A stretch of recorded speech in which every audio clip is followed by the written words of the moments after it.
Hey guys, you're surely Kevin Grace. I'm here in Baltimore. I'm about a block away from City Hall. I'm on the corner of Holiday and East Baltimore streets. If you're from Baltimore, you know exactly where I am. I'm on the world famous block.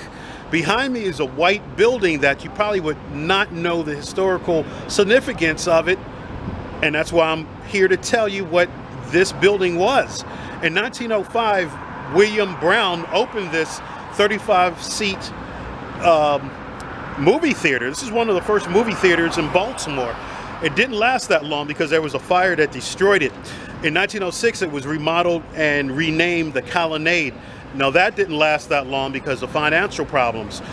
A film pioneer from Philadelphia named Sigmund Lubin wound up purchasing this property, and he turned it into a twin theater.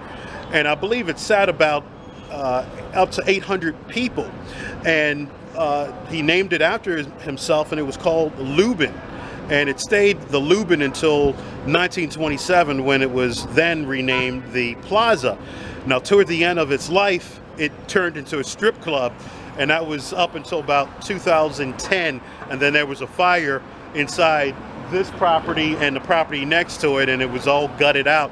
And I wasn't sure if they were going to knock down the buildings, but I'm glad that they didn't. But they sat vacant for a long time, and the windows were broken and everything else. But as I'm telling you, there's some historical value. This was one of the first movie theaters in Baltimore.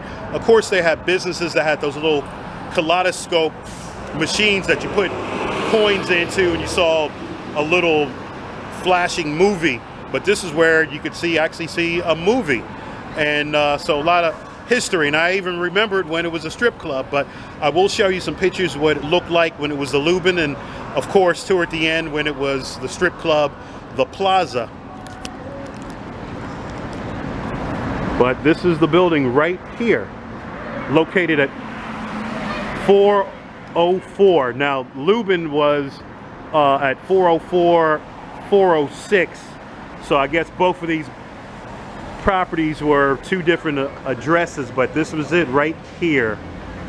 And like I said, right over there is City Hall, right there in the distance.